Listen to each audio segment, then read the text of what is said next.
Hey, I know it's been about a week since my last video, and I appreciate everyone being so patient with me as I try and get the hang of this.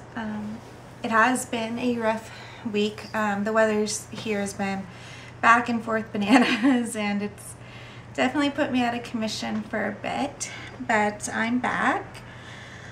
I don't know if you can tell from my other videos, but I kind of just go into it, sometimes not a whole lot of idea what I'm going to say, usually with a theme in mind though. So today I really wanted to talk about my struggle with leukemia. I don't know how many of you know that I did have leukemia, acute lymphoblastic leukemia, at age 14, and I was on treatment chemotherapy for 2.5 years. And I just keep replaying that 2.5 years, like 2.5 years of my life spent taking chemotherapy for cancer. And childhood leukemia is horrible no matter which way you put it. But at 14, I remember everything. I remember the diagnosis.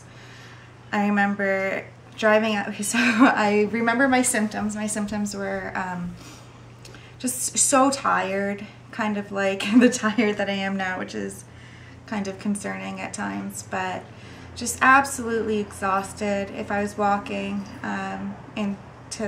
we grew up in the county, right? So just in town, I'd just sit at every bench and not hungry. I wasn't eating. I was really pale, bruising.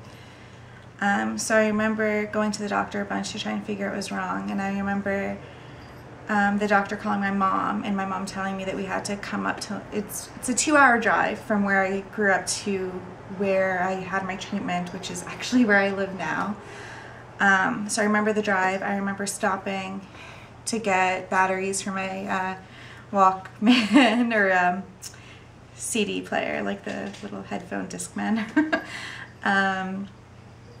I remember everything. I remember finding out that I had cancer and the treatment and every IV, every lumbar puncture, spinal tap, and I had about 100 spinal taps. I remember everything.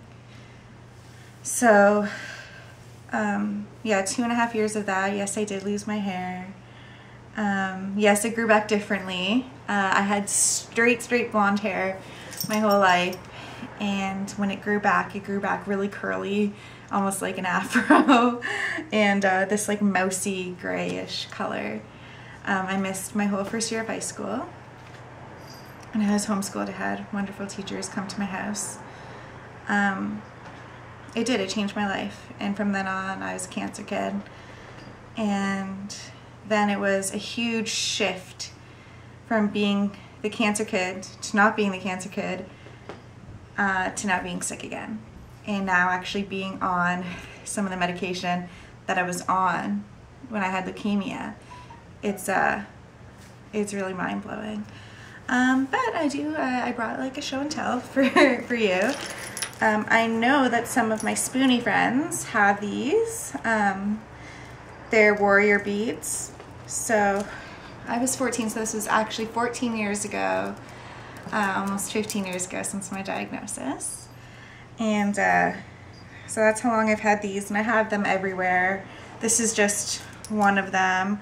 I actually ended up making keychains for everybody who came to my last day of chemo party, because I had one of those.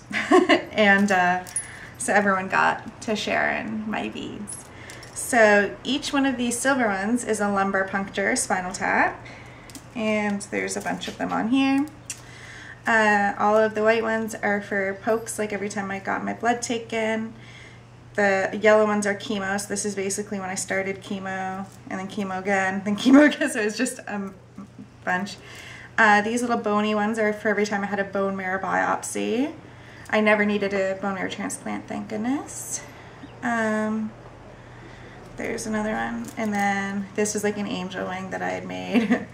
The red ones are transfusions, so I had a lot of blood. Oh, okay, so these gold ones are for bone marrow biopsies. these ones are for platelet transfusions, I think. So these are blood transfusions. And there's a couple different ones for like good days or bad days. I had braces when I went in to the hospital, so they made this one for me, like put like braces. They had to take them off in the hospital, and they were not trained to do that, and it hurt really bad. But because some of the chemo can give you mouth sores or a risk of infection, so if I had cut my lip on the braces, then I could have had an infection and then died. That's how serious that was. So I had to get those taken off. This is actually like a golf pick from one of the people who came to see me, so he gave me that. So yeah, there's a bunch of them. There's some blue ones for every time I was admitted into the hospital, which was a lot. I got to keep this, so I know some of my Spoonie friends have these as well, which is a port that they put inside of you, so you can so they can just access that. And yeah, so it's like an internal IV, so I have that, and they can let me keep it. And then this I had plaqued. It was for my last day of chemo in the hospital. So my last day of chemo was actually at home when I had to take some more chemo pills, but this was the last day of chemo in the hospital. So the last time that they accessed my port was here until they took it out. So these are just some of the nurses that I worked with, and they signed them. And this is my oncologist. He wasn't there for the pictures, so he signed that. And so yeah, that's just another part of me. So I'm a cancer survivor. So my last day of treatment was December 6th, 2003. So it'll be like 13 years off treatment this December coming up. So yeah, it's pretty exciting, and I feel proud and lucky to be a survivor of that. It was a lot of hard times, a lot of scary times, and a long road back, but I am here. And yeah, so they kind of think that all the illnesses that happened after may have been from 2.5 years of leukemia, but who's to say, really? And does it really matter if that was the cause or not? Because I'm grateful to be alive, and I am grateful for the life that I have now, even if it's not the one that I originally thought that I was gonna have. And I'm grateful that I had leukemia, because it taught me how to fight, and it taught me that life is precious.